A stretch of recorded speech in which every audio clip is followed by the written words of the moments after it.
ఓం పూర్ణమదః పూర్ణమిదం పూర్ణాత్ పూర్ణముదచ్యతే పూర్ణస్య పూర్ణమాదాయ పూర్ణమేవావశిష్యతే.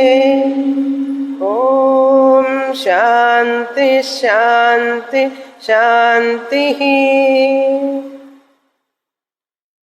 156వ పేజీ 17వ మంత్రం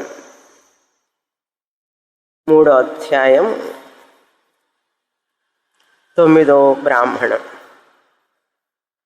రీతయేవ యస్యాయతనం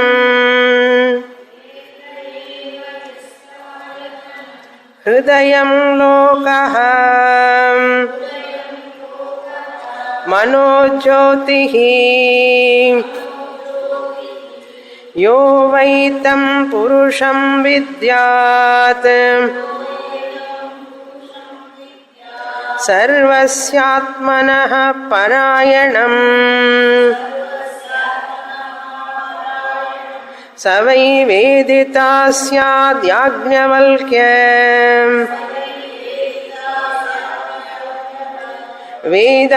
వేదవాహం తే పురుషం సర్వస్యాత్మనః పరాయణం యమాత్థ య ఏవాయం పుత్రమయః పురుషః సహ ఏషః వదైవ శాకల్యం తస్య కా దేవతేతి ప్రజాపతిరితి హోవాచ.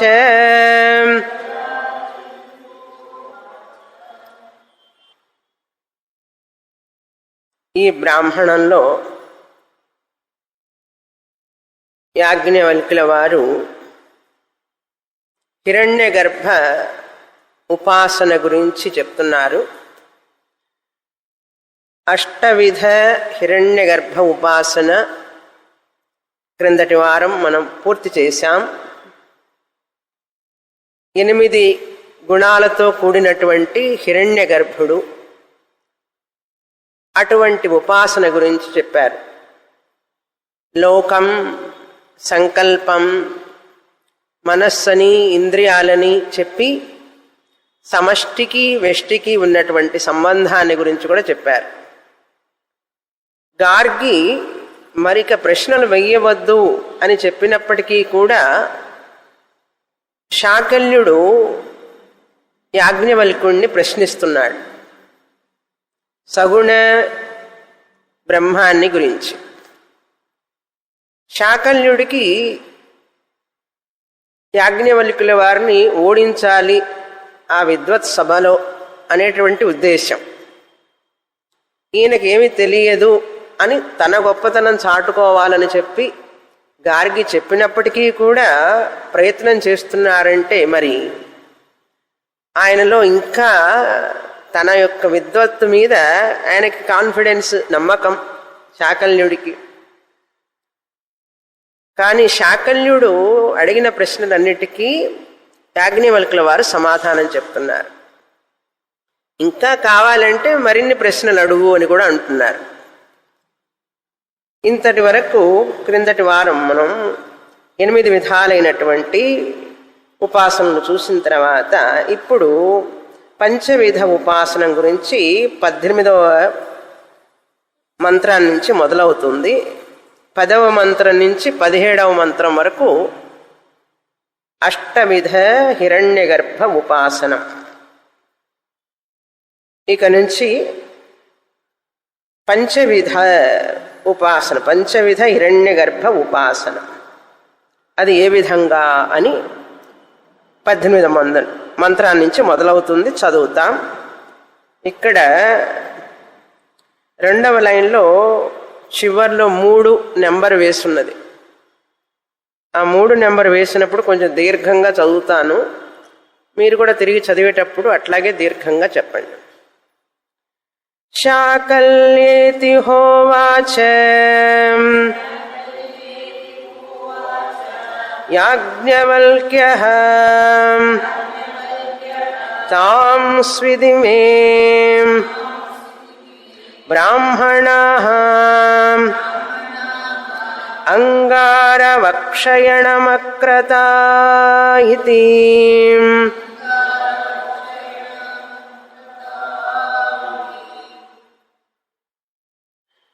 యాజ్ఞవల్కుల వారు శాకల్యుణ్ణి పరోక్షంగా నిందిస్తున్నారు. నిందించడం అంటే, నువ్వు ఏ స్థితిలో ఉన్నావో తెలుసా శాకల్య? ఇప్పుడు ఈ బ్రాహ్మణులందరూ వాళ్ళు ప్రశ్నలు వేయకుండా నీ చేత ప్రశ్నలు వేయిస్తున్నారు. ఇది ఎలా ఉన్నదంటే, అంగార అంటే మనం బొగ్గు అంటాం చూసారా? బొగ్గుకు మరో పేరేమిటి? తెలుగులో ఇంకేమైనా ఉందా పేరు? బొగ్గు అనే పేరు. కోల్ అంటారు కదా ఇంగ్లీష్లో. కోల్ అంటే బొగ్గు అంటారు. నిప్పు రాజేసేటప్పుడు కుంపట్లో బొగ్గులు వేసేవాళ్ళు కదా, దాన్ని సంస్కృతంలో అంగార అంటారు. ఆ నిప్పు బొగ్గుల్ని పట్టుకోవడానికి మనం ఒక పట్కారు వాడేవాళ్ళం. అవి చేత్తో పట్టుకోలేం కదా, దానితో పట్టుకొని తీసేవాళ్ళు. ఇప్పుడు మరి అటువంటి పోగిలు లేవు, పట్టుకునే పని లేదు మనకు. ఇంట్లో పట్కారు పట్టుకుంటాం కదా, అట్లాంటిది అనమాట అంగారం. అంగార వక్షయణ మక్రత అని. ఆ దీర్ఘం దేనికి అంటే, నువ్వు ఇబ్బందిలో పడతావు అని అర్థం. నువ్వు చాలా కష్టంలో ఉన్నావు. ఇప్పుడు నిన్ను వాళ్ళు పట్కారుగా ఉపయోగించుకుంటున్నారు. ఎవరు? మిగతా బ్రాహ్మణులందరూ. వాళ్ళు నేరుగా అగ్ని లాంటి నన్ను ప్రశ్నించకుండా నిన్ను మధ్యలో పెట్టుకొని పట్కారులాగా నిన్ను ఉపయోగించుకుంటున్నారు వాళ్ళు. కనుక నువ్వు అనవసరంగా ప్రశ్నలు వేస్తే నీ తల తెగిపడుతుంది, నువ్వు ఇబ్బందిలో పడతావు. నిన్ను వాళ్ళు ఉపయోగించుకుంటున్నారు. వాళ్ళు ప్రశ్నలు వేయకుండా నిన్ను మధ్యలో పెట్టుకొని నీ చేత అడిగిస్తున్నారు. నీకు ఆ సంగతి తెలియడంలే అని యాజ్ఞవల్కుల వారు శాకల్యుడిని దెప్పి పొడవడం అంటారు చూసా తెలుగులో. దెప్పి పొడవడం అనమాట.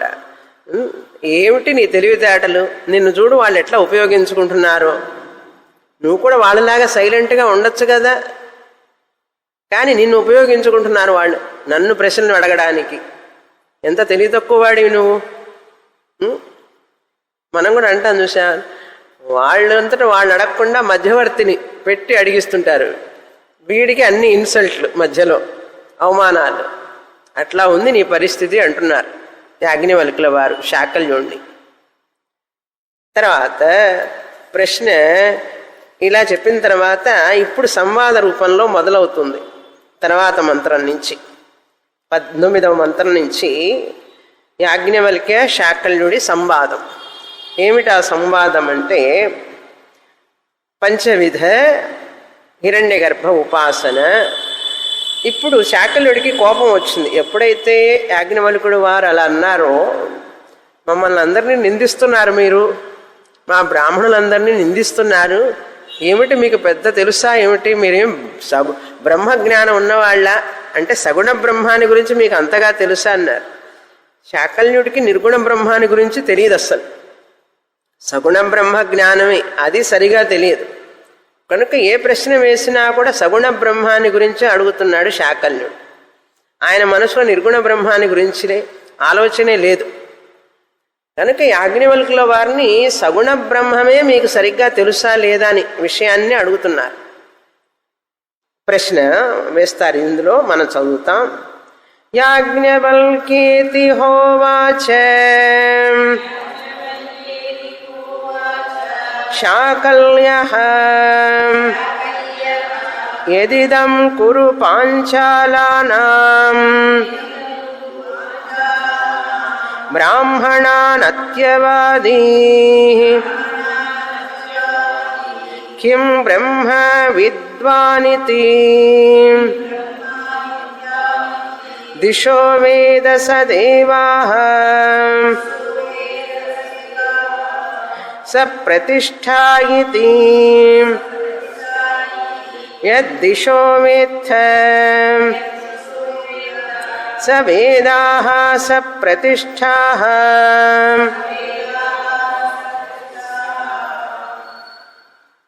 యాజ్ఞవల్క్యేతి హోవాచ శాకల్య. శాకల్యుల వారు బ్రాహ్మణుడు యాజ్ఞవల్కుల వారిని సంబోధిస్తున్నాడు. ఓ యాజ్ఞవల్క్య, యదిదం కురు పాంచాలానాం బ్రాహ్మణాః. ఈ కురు అంటే కురు ప్రాంతంలో, ఆ రాజ్యంలో, కురు రాజ్యంలో అంటే కౌరవులు వచ్చినటువంటి రాజ్యం. ఎక్కడి నుంచి అయితే కౌరవులందరూ వచ్చారో అది కురు వంశం, కురు రాజ్యం. పాంచాల రాజ్యం, అప్పుడు అన్ని రాజ్యాలుగా ఉండేవి కదా. పాంచాల అంటే పాంచాలి ఎక్కడి నుంచి వచ్చిందో అక్కడి నుంచి, అది పాంచాల రాజ్యం. అటువంటి స్థానికులైనటువంటి బ్రాహ్మణులు వాళ్ళందరూ విద్వత్ సదస్సుకు వచ్చారు. జనక మహారాజు యొక్క రాజ్యానికి వచ్చారు. వాళ్ళ కురు పాంచాల రాజ్యాల నుంచి వచ్చారు. వాళ్ళు వచ్చినప్పుడు మమ్మల్ని అందరినీ అవమానిస్తున్నావు నువ్వు, మా బ్రాహ్మణులందరినీ అన్నాడు. అందుకని ఇక్కడ ఒక పదం వాడుతున్నారు, అత్యవాదీ. అత్యవాది అన్నారు. మమ్మల్ని అందరినీ అవమానిస్తున్నావు అంటే నువ్వు అందరినీ నీవు ఓడించావు. అత్యవాది, కురు పాంచాల బ్రాహ్మణులందరినీ ఓడించావు. నువ్వేమిటి, అంత జ్ఞానం ఉన్నదా నీకు అని ప్రశ్నిస్తున్నాడు. కిం బ్రహ్మ విద్వానితి, నీకేమిటి అంతా తెలుసు అనుకుంటున్నావా? వాళ్ళందరినీ ఓడించావు, అంత మాత్రం చేత అన్నీ తెలుసు అనుకోవాకు. నేనున్నాను, ప్రశ్నిస్తున్నాను, నాకు చెప్పు సమాధానం అంటున్నాడు. ఏమని చెప్పాలి? అప్పుడు యాజ్ఞవల్కుల వారు అంటున్నారు, నాకు తెలుసు అంటున్నారు. దిశో వేద సదేవాః స ప్రతిష్ఠాః. నాకు దిక్కులు తెలుసు, ఆ దిక్కుల్లో ఏ దేవతలు ఉన్నారో తెలుసు, ఆ దేవతలకి ఎక్కడ ప్రతిష్ఠ అని కూడా తెలుసు అని అంటున్నారు. దిశో వేద సదేవాః స ప్రతిష్ఠాః. ప్రతిష్ఠ అంటే ఆధారపడి ఉండడం. ఆ దేవతలు దేని మీద ఆధారపడి ఉన్నారు, ఆ దేవతలు ఏ దిక్కులో ఉన్నారు, ఇవన్నీ కూడా నాకు తెలుసు. అంటే హిరణ్య గర్భుడు పంచదేవతలు, ఇక్కడ పంచవిధంగా అంటే 5 విధాలుగా హిరణ్య గర్భుడు 5 దిక్కుల్లో 5 దేవతలుగా 5, ఒక్కొక్క దేవతకి 3 ప్రతిష్ఠ, అవన్నీ నాకు తెలుసన్నారు. యది దిశో వేత్త స వేదాః స ప్రతిష్ఠాః. మీకు ఆ దేవతలు దిక్కులు అన్నీ తెలుసా? అయితే చెప్పండి అని అర్థం. అక్కడి నుంచి ఇప్పుడు మనం 20వ శ్లోకం నుంచి యాజ్ఞవల్కుల వారు ఆ దేవత ఏ దిక్కులో ఉన్నారు, ఎవరు ఆ ప్రతిష్ఠ అనేది చెప్పుకుంటూ వస్తారు. చదువుతాం 20వ మంత్రం. కిం దైవతోస్యాం ప్రాచ్యాం దిశ్యసీతి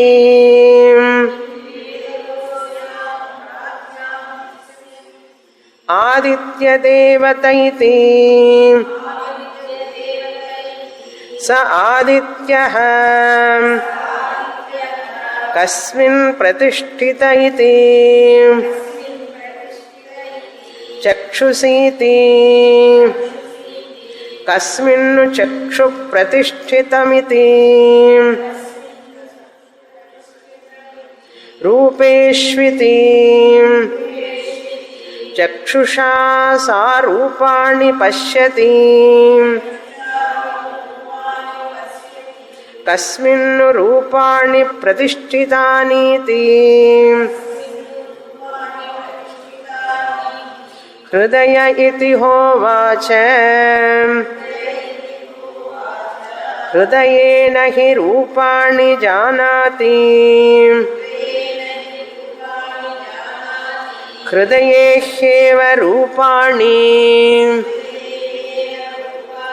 ప్రతిష్ఠితాని భవంతీతి ఏవమేవైతద్యాజ్ఞవల్క్య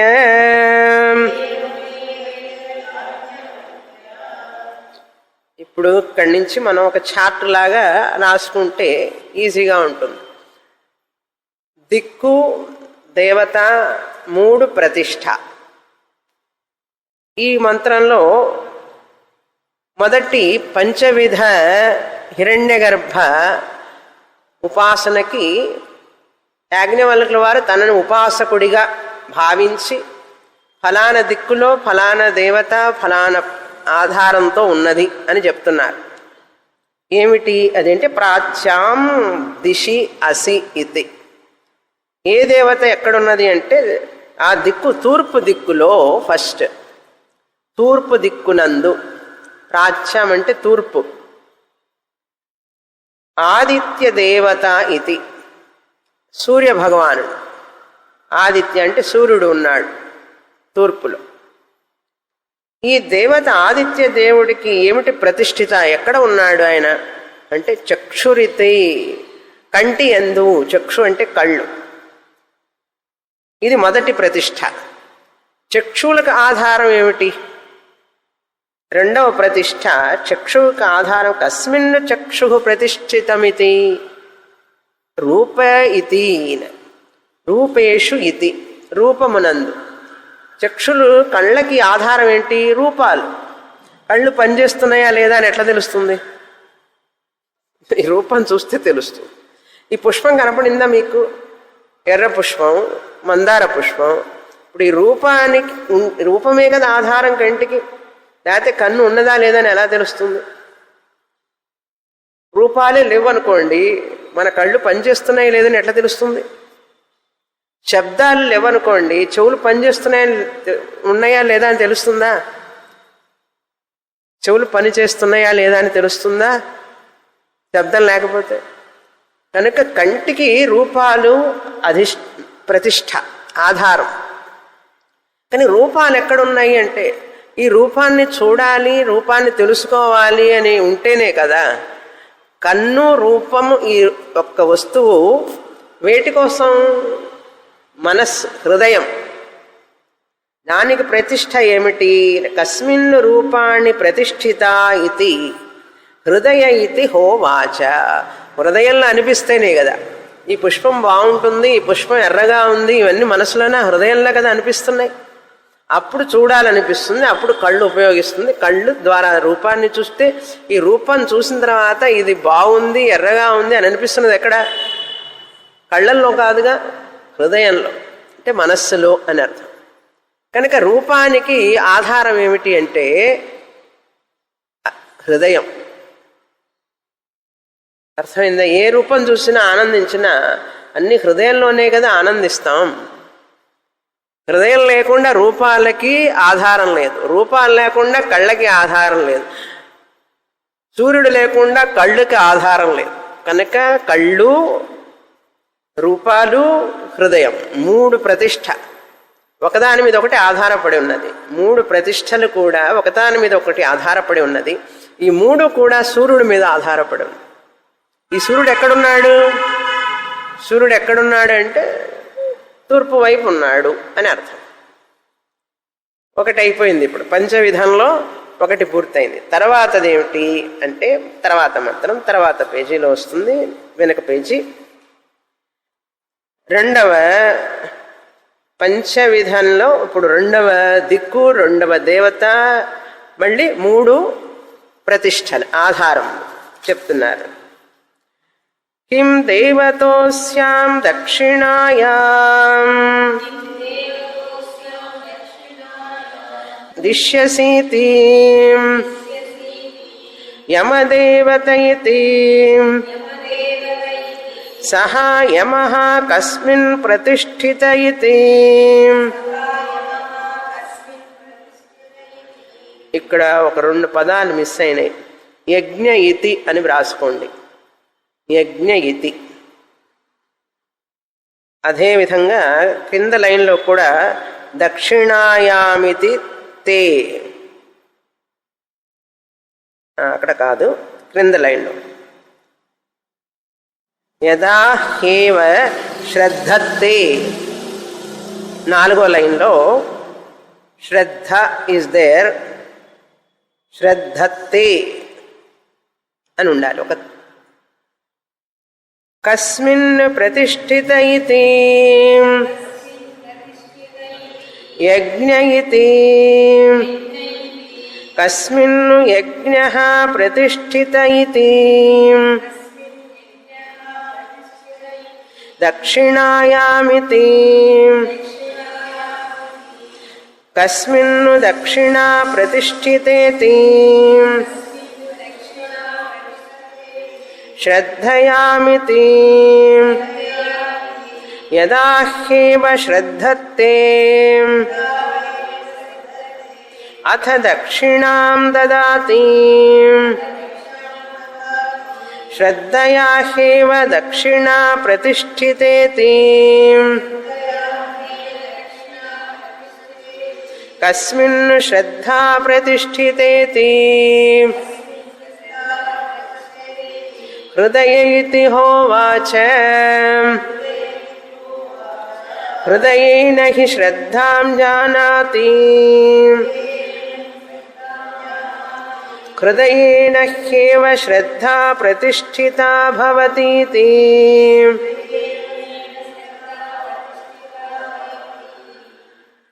ఏవమేవైతద్ యాజ్ఞవల్క్యం. అదే పద్ధతిగా ఇక్కడ కూడా ఇప్పుడు 2వ పంచవిధంలో 2వది. ఏ దిక్కులో ఏ దేవత ఏ ఆధారాలతో ఉన్నాడు అంటే దక్షిణాయాం, దక్షిణ దిశయందు. తూర్పు, పడమర, ఉత్తరం, దక్షిణం అంటాం కదా. దక్షిణం వైపు ఏ దేవత ఉన్నాడు అది చెప్పక్కర్లేదు మనకు. మిగతా దేవతలు డౌట్గా ఉండొచ్చు, కానీ దక్షిణం వైపు ఎవరున్నారంటే యమధర్మరాజు, యమదేవత ఇది. ఈ యమదేవుడికి ఏమిటి ప్రతిష్ఠ అంటే యజ్ఞ ఇతి, యజ్ఞమే ప్రతిష్ఠ, ఆధారం. ఈ యజ్ఞానికి ఆధారం ఏమిటి అని అంటే దక్షిణ. యజ్ఞ ఇది ప్రతిష్ఠిత ఇది దక్షిణాయామితి, దక్షిణయందు. అంటే యజ్ఞం చేసేటప్పుడు బ్రాహ్మణులకు దక్షిణ ఇస్తారు కదా. దక్షిణ ఇవ్వకపోతే బ్రాహ్మణులు ఎక్కడి నుంచి వస్తారు? కనుక బ్రాహ్మణుల్ని కొనుక్కోవాలి దక్షిణ ఇచ్చి. ఇంత ఇస్తాం ఈ యజ్ఞానికి అని చెప్తే కదా వస్తారు, ఊరికినైనా వస్తారు. కనుక ఈ యజ్ఞం ఎవరి మీద ఆధారపడి ఉంది అంటే దక్షిణ మీద ఆధారపడి ఉందన్నాడు. దక్షిణ ఎవరి మీద ఆధారపడి ఉందంటే శ్రద్ధ మీద ఆధారపడి ఉందన్నాడు. శ్రద్ధ ఉంటేనే కదా దక్షిణ ఇస్తారు. శ్రద్ధయామితి కస్మిన్ దక్షిణాం ప్రతిష్ఠితేతి శ్రద్ధయా. శ్రద్ధయాం ఇది శ్రద్ధయామితి, శ్రద్ధయందు ఆధారపడి ఉన్నది దక్షిణ. దక్షిణ ఇచ్చేటప్పుడు శ్రద్ధతో ఇవ్వాలి. శ్రద్ధ ఎక్కడ ఆధారపడి ఉన్నది అంటే హృదయం ఇది, హృదయంలో ఆధారపడింది. హృదయం కామన్ అన్నిటికీ. హృదయం మీద ఆధారపడి ఉంది శ్రద్ధ, శ్రద్ధ మీద ఆధారపడి ఉంది దక్షిణ, దక్షిణం మీద ఆధారపడి ఉన్నది యజ్ఞం. కనుక హృదయం అనేది చాలా ముఖ్యం. యజ్ఞం చేసేటప్పుడు దక్షిణ ఇవ్వకుండా యజ్ఞం జరగదు. కనుక యజ్ఞం మొదటి ప్రతిష్ఠ, యజ్ఞానికి 2వ ప్రతిష్ఠ దేని మీద ఆధారపడి ఉంది? దక్షిణ. దక్షిణ ఎక్కడ ఆధారపడి ఉంటే శ్రద్ధ మీద ఆధారపడి ఉంది. ఇప్పుడు శ్రద్ధ అంటే ఏమిటి? హృదయం అని అర్థం.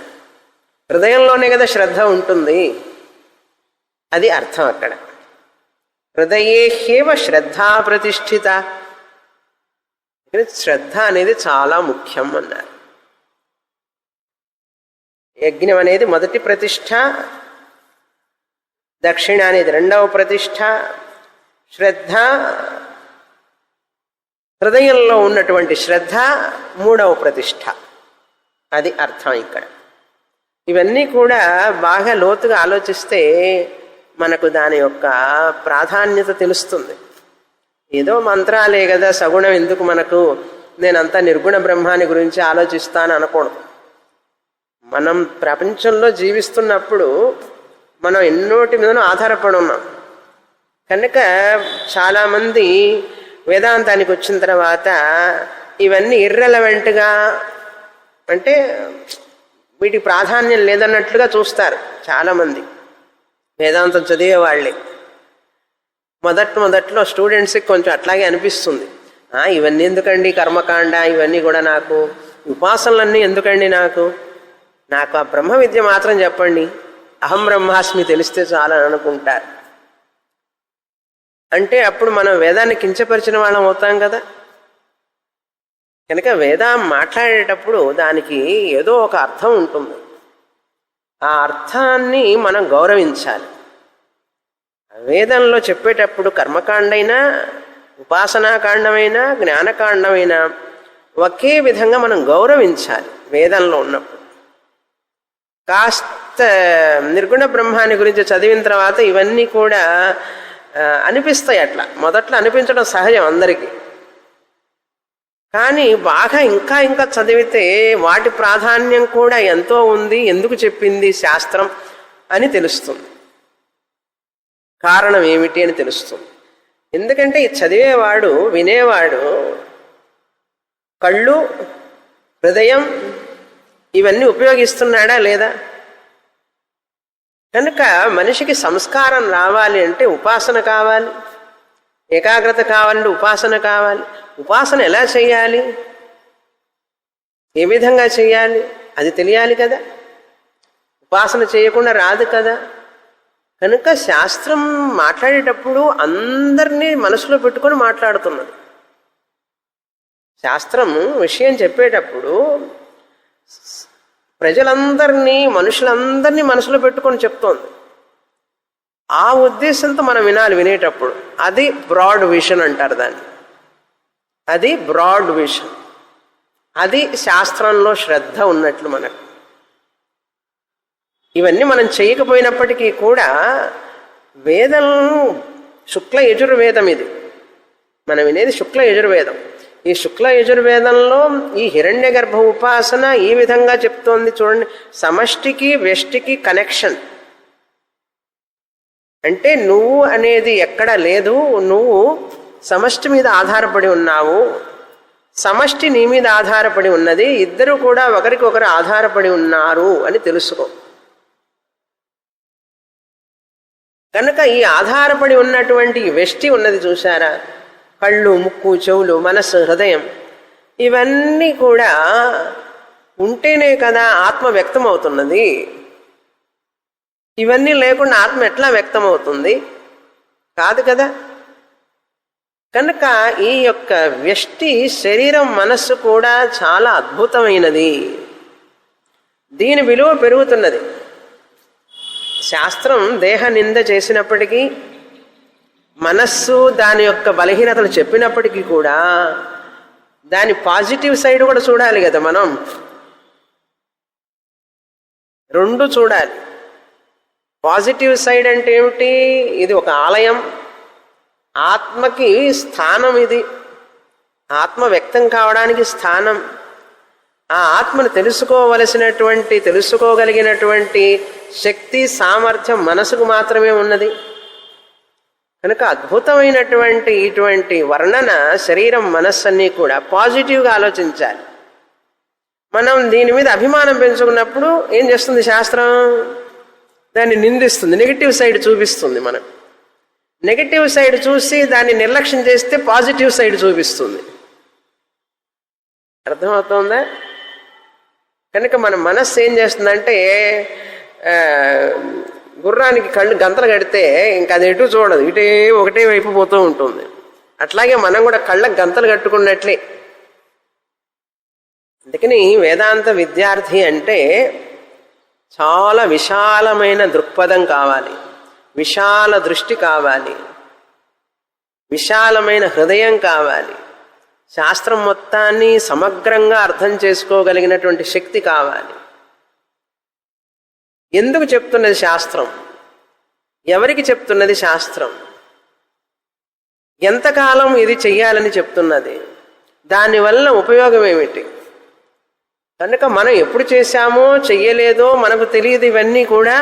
కానీ మనకేదో ఇంట్రెస్ట్ వచ్చిందనుకోండి ఆత్మ విషయంలో, అంత మాత్రం చేత ఇవన్నీ కూడా అవసరం లేదు అని చెప్పి అనకూడదు. ఎందుకంటే వేదంలో చెప్పిన ఒక్క మాటని కూడా మనం తీసేయడానికి వీలు లేదు.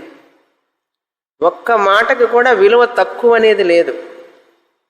వేదంలో చెప్పిన ప్రతి మాట 100% విలువే మనకు.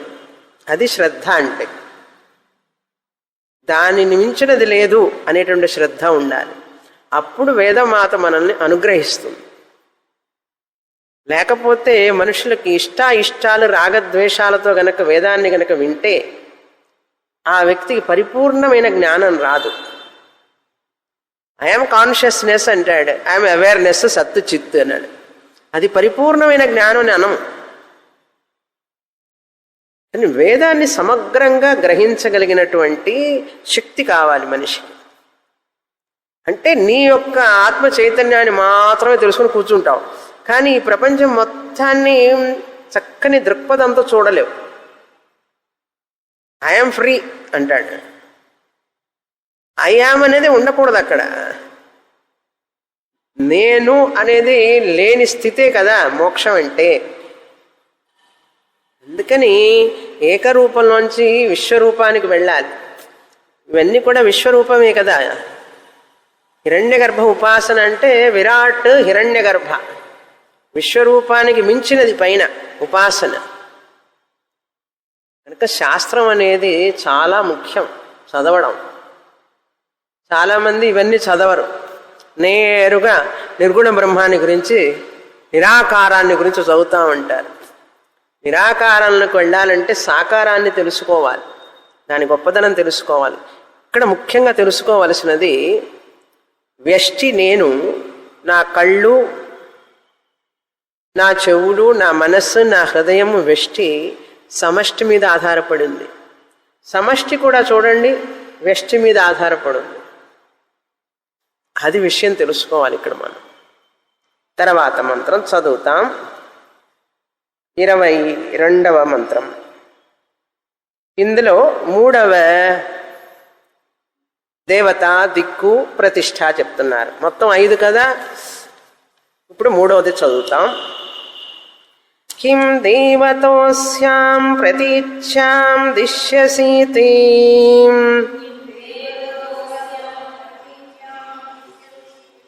వరుణదేవతైతి స వరుణః కస్మిన్ను ప్రతిష్ఠిత ఇతి అప్స్వితి కస్మిన్ వాపః ప్రతిష్ఠితా ఇతి రేతసీతి కస్మిన్ను రేతః ప్రతిష్ఠితమితి హృదయమితి తస్మాదపి ప్రతిరూపం జాతమాహుః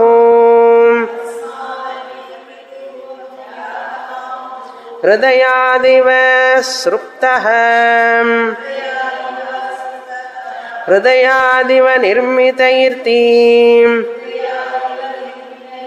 హృదయే హ్యేవ రేతః ప్రతిష్ఠితం భవతీతి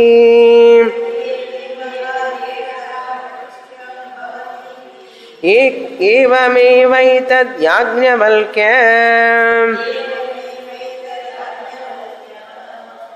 ఓ యాజ్ఞవల్క్యుడా, నీవు పశ్చిమ దిశయందు ఉన్నటువంటి దేవతను తెలుసుకున్నావా, తెలుసా అని అడుగుతున్నారు. అస్యాం ప్రతీచ్ఛాం, ప్రతీచ్ఛాం దిశయందు, పశ్చిమ దిశయందు. పడమర, పశ్చిమ అంటే తూర్పు, పశ్చిమం అంటారు కదా, ఈస్ట్ వెస్ట్. పడమర దిశయందు, తెలుగులో పడమర అంటాం, సంస్కృతంలో పశ్చిమం అంటారు. పశ్చిమ దిశయందు ఏ దేవతతో తాదాత్మ్యం చెంది ఉన్నావు? ఉపాసకుడు ఆ దేవతతో తాదాత్మ్యం చెందాలి ఉపాసన చేసేటప్పుడు. పంచవిధ హిరణ్య గర్భ ఉపాసన చేసేటప్పుడు ఒక్కొక్క దేవతతో తాదాత్మ్యం చెందాలి. ఆ పశ్చిమ దిశ యందు ఏ దేవతతో తాదాత్మ్యం చెందావు నువ్వు? ఉపాసకుడు అయి ఉంటే కదా అండి ఇవన్నీ తెలుస్తాయి. కనుక నువ్వు ఎలా ఏ దేవతతో ఐక్యం అయ్యావు, తాదాత్మ్యం చెందావు అంటే చెప్తున్నారు. వరుణ ఇతి, వరుణ దేవత. అప్సు, అప్ అంటే నీరు, జలం. అప్సు ఇతి, జలమునందు, వరుణ దేవత యందు. ఆపహ ప్రతిష్ఠిత కస్మిన్ను ఇది, ఈ జలము వరుణదేవుడు దేని మీద ఆధారపడి ఉన్నాడు అని అడుగుతున్నాడు. ప్రతిష్ఠ అంటే ఆధారపడి ఉన్నాడు. ప్రతిష్ఠితమితి. రేతసి ఇతి, రేతస్సునందు ఆధారపడి ఉన్నాడు. ఈ రేతస్సు దేని మీద ఆధారపడి ఉన్నది అంటే వీర్యము మీద ఆధారపడి ఉన్నది. రేతస్సు అంటే వీర్యం, వీర్యం మీద ఆధారపడి ఉన్నది. కనుక వీర్యము నుండే కదా జలం, జలము నుండే వీర్యము నుండే కదా జలం వస్తున్నది. కనుక వీర్యమే ఆధారం. వీర్యం దేని మీద ఆధారపడి ఉందంటే హృదయం అంటున్నారు. ఇక్కడ హృదయం అని చెప్పిన తర్వాత కొంచెం ఎక్స్ట్రా చెప్తున్నది ఉపనిషత్తు. ఏమని? మనం క్రింద భాష్యంలో వారు వ్యాఖ్యానం రాశారు చూడండి. పుత్రుడు చూచినటువంటి లోకులు, పుత్రుడు పుట్టిన తర్వాత లోకంలో మనం తెలుగులో ఏమంటామంటే అచ్చంగా వాళ్ళ అమ్మ నోట్లో నుంచి ఊడిపడ్డాడండి, వాళ్ళ నాన్న నోట్లో నుంచి ఊడిపడ్డాడంట. ఉపనిషత్తు ఏం చెప్తుందంటే హృదయంలో నుంచి ఊడిపడ్డాడు అంటున్నది. లోకంలో అంటున్నారు కదా. కనుక ఏమని చెప్తారు జనం లోకంలో? అంతా వాళ్ళ అమ్మ నోట్లో నుంచి పడ్డాడంటాం, హృదయంలో నుంచి పడ్డాడని అర్థం. అక్కడ అర్థం అది చెప్తున్నారు. హృదయం నుండి ఊడిపడ్డాడు అని అంటుంటారు లోకంలో. కాబట్టి వీర్యం అనేది హృదయంలోనే ప్రతిష్ఠితమై ఉన్నది. అదే మంత్రంలో చెప్పారు. తస్మాదపి ప్రతిరూపం జాతమాహు, ఆయన ప్రతిరూపమే పుట్టింది, అట్లాగే ఉంటాడు. ముక్కు, కళ్ళు, చెవులు, పొడుగు, అంత రంగు అంతా అదే పోలిక అని చెప్తుంటారు కదా అని చెప్తున్నారు. హృదయాదివ సృప్త, హృదయాదివ నిర్మిత, హృదయేహ్యేవ రేత అన్నారు. మన హృదయం అనం నోట్లో నుంచి ఊడిపడి, నోట్లో నుంచి ఎట్ట పడతాడు? హృదయానికి బదులుగా నోరని వాడతాం మనం. అంటే ఏమిటి అర్థం? అచ్చు గుద్దినట్లుగానే ఉన్నాడండి, అదే రూపం అంటారు. ఇలాంటివన్నీ చెప్పుకుంటున్నాం కదా. కనుక రేతస్సు మీద ఆధారపడి ఉన్నది జలం అని అర్థం. తర్వాత 3 అయిపోయింది, 4 చదువుతాం. కిం దేవతోస్యాముదిచ్యాం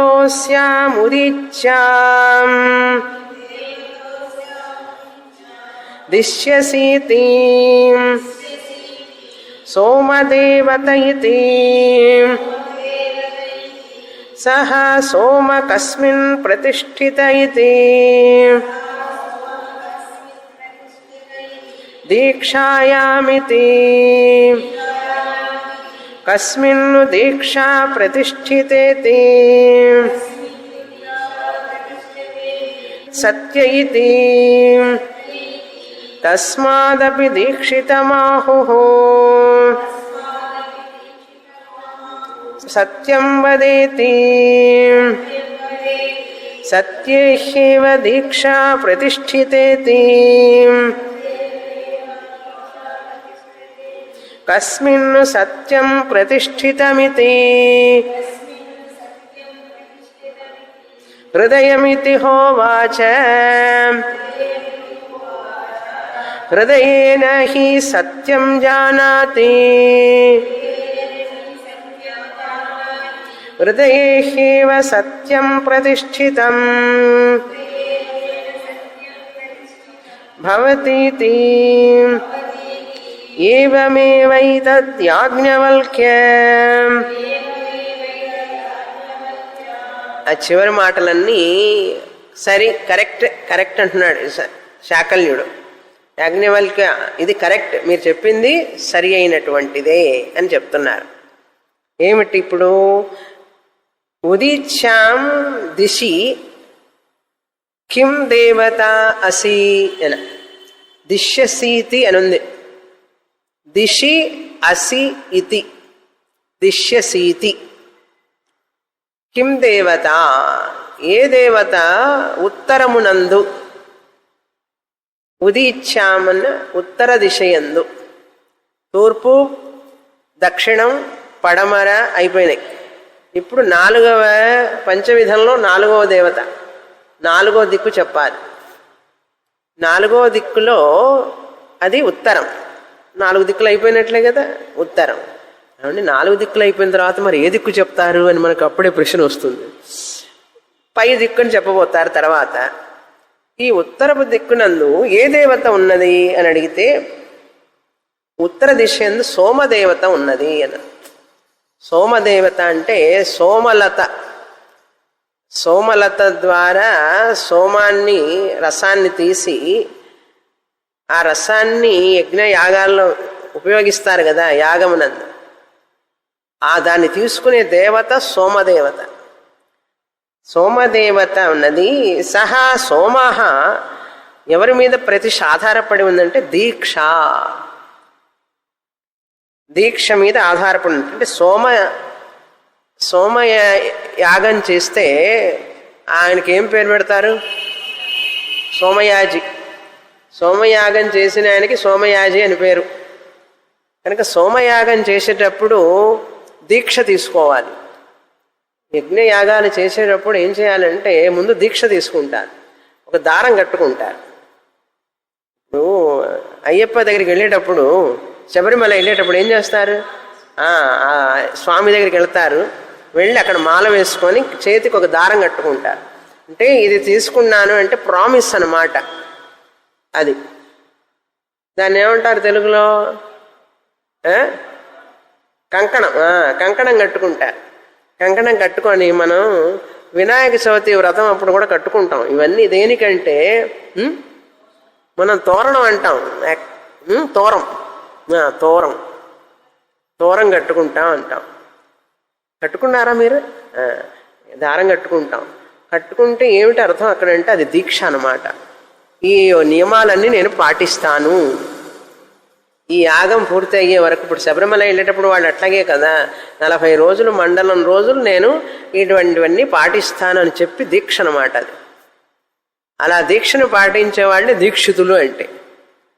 అలాగే సోమయాగం చేసేటప్పుడు దీక్ష ఏమిటి అంటే, యాగానికి సోమదేవత, సోమయాగం చేసేటప్పుడు సోమదేవతకి ఆధారం ఏమిటి, ప్రతిష్ట ఏమిటంటే దీక్ష. దీక్ష లేనటువంటి సోమయాగం ఫలించదు. మరి దీక్షకి ఏమిటి ప్రతిష్ట అంటే సత్యం. దీక్ష తీసుకున్నప్పుడు యాగం చేసేటప్పుడు సత్యాన్నే పలకాలి, అబద్ధం చెప్పకూడదు. సత్యమితి. అబద్ధం చెప్తే యాగం అంతా నిష్ఫలం అయిపోతుంది. ఆ దీక్ష తీసుకున్నప్పుడు జాగ్రత్తగా ఉండాలి. అందుకే నియమాలన్నీ పాటించాలి. ముఖ్యంగా అబద్ధం చెప్పకూడదు. చెప్పాడంటే ఇంకంతే, మళ్ళీ ఆ యాగం ఫలించదని అర్థం. దీక్షని కట్టుకున్న తర్వాత మనకు కఠోపనిషత్తులో వాజశ్రవసుడు నచికేతుడి తండ్రి నచికేతుడిని అంటాడు, నిన్ను యమధర్మరాజుకి ఇస్తానంటాడు కోపంతో. అంటే 2వ రోజు ఈ నచికేతుడు యమధర్మరాజు దగ్గరికి వెళ్ళడానికి రెడీ అయినాడు. నాన్నగారు నేను యమధర్మరాజు దగ్గరికి వెళ్ళొస్తానన్నాడు. యమధర్మరాజు దగ్గరికి వెళ్ళడం ఏమిట్రా అన్నాడు. మీరే కదా నన్ను నిన్న పంపిస్తా అన్నారు, ఇస్తానన్నారు అన్నాడు. ఊరుకో, నోరు మూసుకో, నేను ఊరికే అన్నాను, తమాషాకి అన్నాను అన్నారు. మీరు విశ్వజిత్ యాగం చేస్తున్నారు, అది చేసేటప్పుడు ఆ యాగం చేసేటప్పుడు పలికిన పలుకు అబద్ధం కాకూడదు. అలా నేను గనక వెళ్ళకపోతే మీ మాట అబద్ధం అవుతుంది. మీ మాట అబద్ధమైతే మీ యాగం ఫలించదు. మీ యాగం ఫలించకపోతే మీకు స్వర్గ ఫలం రాదు. కనుక నేను వెళ్ళి తీరాలి. కనుక తండ్రి మాట నిలబెట్టడం కోసం నచికేతుడు వెళ్ళాడు. చూడండి ఎంత గౌరవం, శ్రద్ధ. కానీ శ్రద్ధ ప్రతిష్ట. శ్రద్ధ దేని మీద ఆధారపడింది? శ్రద్ధ కాదు. ఈ దీక్ష దేని మీద ఆధారపడింది? సత్యం. సత్యం దేని మీద ఆధారపడింది? అనే దానికి ఇక్కడ చెప్తున్నారు. సత్యం హృదయం మీద ఆధారపడింది. అది హృదయంలోనే కదా సత్యం చెప్పాలి అని అనిపించేది, మనస్సులోనే కదా వస్తుంది. కనుక హృదయం మీద సత్యం ఆధారపడింది, సత్యం దీక్ష మీద ఆధారపడింది. సత్యం హృదయం మీద ఆధారపడింది, దీక్ష సత్యం మీద ఆధారపడింది, సోమయాగం దీక్ష మీద ఆధారపడింది. కనుక సోమయాగం చేసేటప్పుడు ఎవరు ఏ దేవతను ఆరాధిస్తారు? సోమదేవత. ఏ దిశలో? ఉత్తర దిశలో అన్నారు. అని సమష్టి వెష్టి కనెక్షన్ వచ్చిందా? అది తర్వాత మంత్రం చదువుతాం. 5వది. కిం దేవతోస్యాం ధ్రువాయాం దిశ్యసీతి అగ్నిదేవత ఇతి సోగ్ని కస్మిన్ ప్రతిష్ఠిత ఇతి కస్మిన్ వాచీతి కస్మిన్ వాక్ ప్రతిష్ఠితేతి హృదయ ఇతి కస్మిన్ హృదయం ప్రతిష్ఠితమితి.